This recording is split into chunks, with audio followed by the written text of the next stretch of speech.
You know that feeling, right? When you're having a terrible day or you get some bad news and your first instinct is just to reach out and hold someone's hand. It's this universal, deeply human thing we do. But have you ever stopped to wonder if that feeling of comfort is, well, if it's real?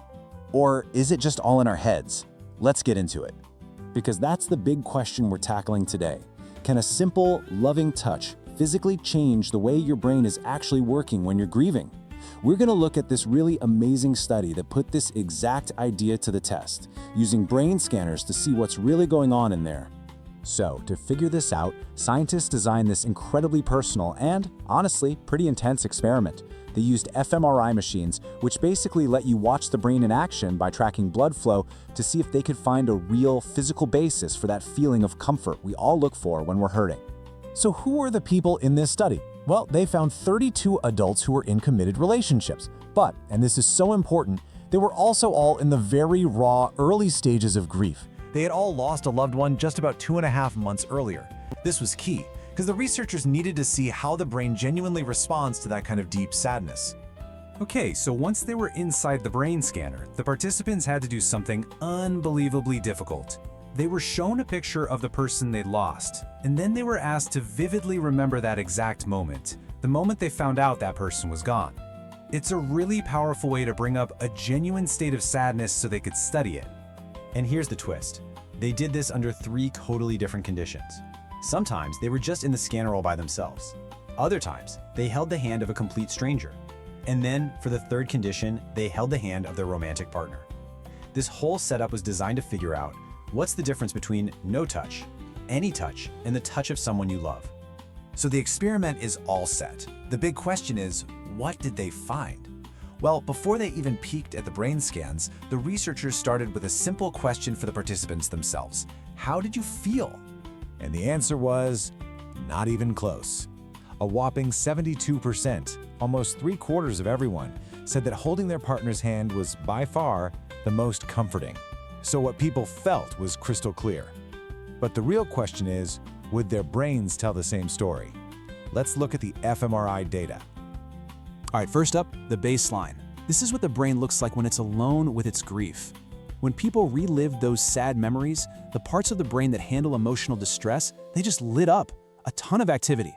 This is literally what sorrow looks like on a brain scan.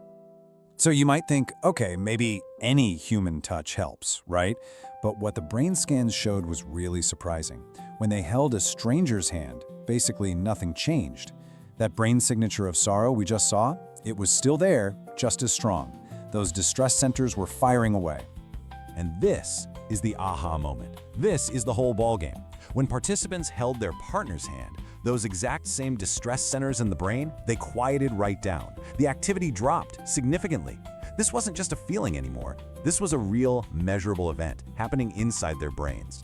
The scientists could even zoom in on one key area, called the dorsal striatum. Now, this part of your brain is a major player in how you handle emotions and, crucially, social attachment. And it told the entire story in a nutshell. When a person was alone, its activity shot way up. But that activity only calmed down when they were holding their partner's hand. Not a stranger's, only their partner's. Now, I know what you might be thinking. Okay, sure, but maybe holding their partner's hand was just a distraction from the bad memory. It's a good question, and it's exactly what the researchers wanted to know, too. And what they found next is, for me, the most incredible part of this whole thing. The answer to that question comes down to one simple, powerful number. 0. 0%. That's how much the vividness of the sad memory changed. Holding their partner's hand didn't make the memory any less clear or less intense. They were still right there in that moment of grief.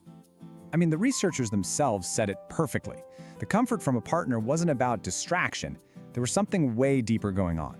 Their partner's presence was helping to regulate the brain's emotional response without getting rid of the memory. It was helping them cope, not helping them hide. So, let's zoom out. What does all of this really tell us about our relationships, about being human? This study gives us this incredible window into the biology of why we need each other, especially when things get tough. And it fits perfectly with this major idea in psychology called attachment theory. The basic idea is that we form these super deep bonds with key people in our lives. You know, as kids, it's our parents, and as adults, it's often a romantic partner. And these people act like a secure base for us. helping us manage fear and pain. And that's exactly what we're seeing in these brain scans. Remembering someone you've lost triggers this separation distress in the brain. But having your partner, your current secure attachment figure, right there holding your hand, it sends a powerful signal to your brain. A signal that says, hey, you're safe, you're not alone. And that signal physically calms down the very parts of your brain that are freaking out. The comfort isn't just a feeling, it's a fact. So we're left with this pretty profound thought. This science shows us that our brains aren't just metaphorically wired for connection, they are literally physically built to be calmed and regulated by the people we love and trust. It's a biological need. And it makes you wonder, doesn't it? In a world that often feels like it's pulling us apart, how do we make sure we're honoring this fundamental biological wiring for connection?